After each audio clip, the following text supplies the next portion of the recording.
সৃষ্টি হতে চলেছে পৃথিবীর ষষ্ঠ মহাসাগর। পৃথিবীর ভূপ্রকৃতি চিরকাল একই ছিল না।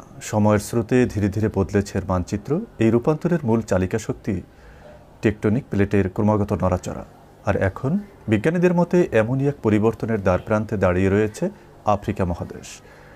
আফ্রিকার তলদেশে থাকা সোমালি প্লেট ধীরে ধীরে আলাদা হয়ে যাচ্ছে নুবিয়ান প্লেট থেকে, যদিও এই বিচ্যুতি খুব ধীরগতির, প্রতি বছর মাত্র কয়েক মিলিমিটার। কিন্তু লক্ষ লক্ষ বছর ধরে এই গতিও যথেষ্ট, এবং একসময় এটি আফ্রিকাকে দুই ভাগে বিভক্ত করবে বলেই পূর্বাভাস বিজ্ঞানীদের।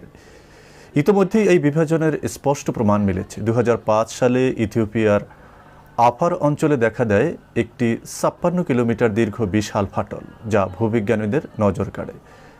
ধারণা করা হচ্ছে এই ফাটলের মাঝখানে ভবিষ্যতে পানি ঢুকবে, আর ধীরে ধীরে সেখানে সৃষ্টি হবে এক নতুন মহাসাগর। এই নতুন মহাসাগর গঠনের সম্ভাব্য অঞ্চল জুড়ে রয়েছে লোহিত সাগর ও এডেন উপসাগরের সংযোগ। বিজ্ঞানীরা বলছেন, সময়ের ব্যবধানে এগুলো মিলে একটি সম্পূর্ণ নতুন মহাসাগরের রূপ নেবে, যা হতে পারে পৃথিবীর ষষ্ঠ মহাসাগর। এই রূপান্তর ঘটতে সময় লাগবে আনুমানিক 10 থেকে 50 লক্ষ বছর। এই পরিবর্তনকে বিজ্ঞানীরা তুলনা করেছেন সেই প্রাচীন ঘটনার সঙ্গে, যখন আফ্রিকা ও দক্ষিণ আমেরিকা মহাদেশ একই সঙ্গে ছিল, পরে বিভক্ত হয়ে পড়ে।